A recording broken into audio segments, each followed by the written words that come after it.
जब मार पड़ेगी यम की तो हाय हाय चिल्लाओगे। जब ये मानव शरीर छोड़ करके जाएंगे और यमराज के अंगूर पकड़ करके ले जाएंगे, जब वो गोला बरसाना शुरू करते तो हाय हाय के अलावा कुछ नहीं निकलता, हाय हाय के अलावा कुछ नहीं निकलता।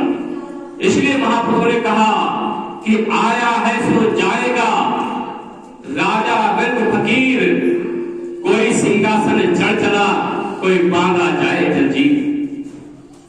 कि हम में और आप में से बहुत सारे भाई बहन ऐसे हैं जो सिंहासन पर बैठकर जाएंगे और कुछ ऐसे हैं जंजीरों में बंद कर जाएंगे। कोई ये बात ना समझे कि हमने स्वामी जी महाराज से नाम लिया है या किसी और संत से नाम लिया है तो हम नरकों में नहीं जाएंगे, काल के यमराज के भूतों के हाथ में मार नहीं खाएंगे। ये उनकी भूल है।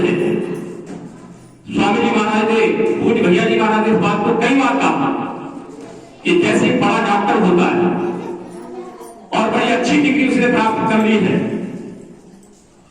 जब उस डॉक्टर के पास जाते इसलिए कि वे अच्छा डॉक्टर है, इलाज बहुत अच्छा करता है, तो ठीक होने के लिए जाते हैं। डॉक्टर ने आपको दवाई दी और कहा भाई सुबह शाम दवाई को खाना, खटाई मिठाई तेल मत खाना और जो है आपको आराम हो जाएगा।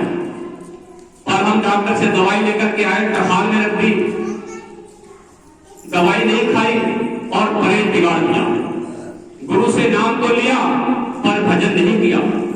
मीट मछली अंडा शराब फिर उसका स्वाद लेने लगे, जिसको गुरु महाराज ने मना किया था, क्योंकि मीट मछली अंडा शराब से हमारी बुद्धि भ्रष्ट हो जाती है, हम राक्षसी वृत्ति के लोग बन जाते हैं। इसलिए महापुरुष कहते हैं कि परमात्मा का भजन करने के लिए आपको जो है शुद्ध भोजन खाना है, कोई ऐसा भोजन नहीं खाना है जिससे आपकी बुद्धि भ्रष्ट हो जाए और आप परमात्मा का भजन ना करें। इसलिए महापुरुष कहते हैं कि परमात्मा को पाने के लिए, परमात्मा को पाने के लिए हमें पहले सेवा में लगना है। जब सेवा करेंगे तो फिर जो है भजन भी करने का मन बनेगा और धन भी दान देने का मन बनेगा। और ये सब कब होता है? जब हमारे अंदर से प्रभु भक्ति के लिए भाव होगा।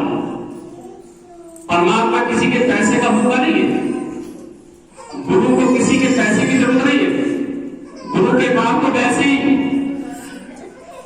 गुरु की दौलत इतनी है, गुरु के पास तो इतनी दौलत है कि उन्हें किसी की दौलत की आवश्यकता नहीं है। और गुरु जो है हमारे लिए बस से पार कराने के लिए नाना प्रकार से सेवा कराता है, चाहे वो किताब बेच करके, फोटो बेच करके, चाहे भंडारे के नाम से, किसी प्रकार से हमसे सेवा ले लेते हैं। तो महाराज जी कई बार कहा करते थे कि आप लोग पैसे तो सेवा निकालते नहीं, पर मैं डंडा मार के सेवा ले लेता हूं, क्योंकि मेरी जिम्मेदारी है आपको भव से पार करना।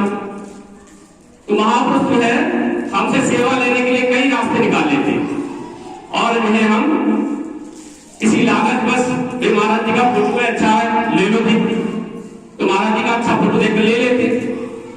लागत आई 50 रुपए, बिक रहा है 75 रुपए का, 25 रुपए सेवा में चले गए। तो ये महापुरुषों का काम होता है। इसलिए महापुरुषों ने कहा कि हम और आप दुनिया में आए हैं और दुनिया में आकर के हमें सबसे पहले बात को समझ लेना है कि नाम किसे कहते हैं, नाम किसे कहते हैं। हमें महापुरुषों ने 5 नाम दिए, ये परमात्मा के नाम नहीं, किताबों में लिखे हुए नाम ये परमात्मा के नाम नहीं है। अभी उस दिन मैं गोरखपुर के सत्संग दे रहा था, एक मास्टर साहब आए, आर्य समाजी थे वो, उन्होंने बहुत श्लोक कहे गीता के, वेद के, उन्होंने कई श्लोक कहे, क्योंकि आर्य समाजी भाई इस चीज में बड़े महार होते हैं।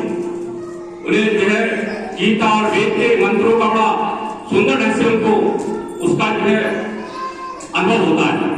उन्होंने खूब मंत्रों का बखान किया, पर जो है उन्होंने गुरु की एक बार भी बात नहीं की, गुरु की एक बार ही बात नहीं की, और ये बार बार एक ओम नाम जाप का जो है वो चर्चा करते रहे।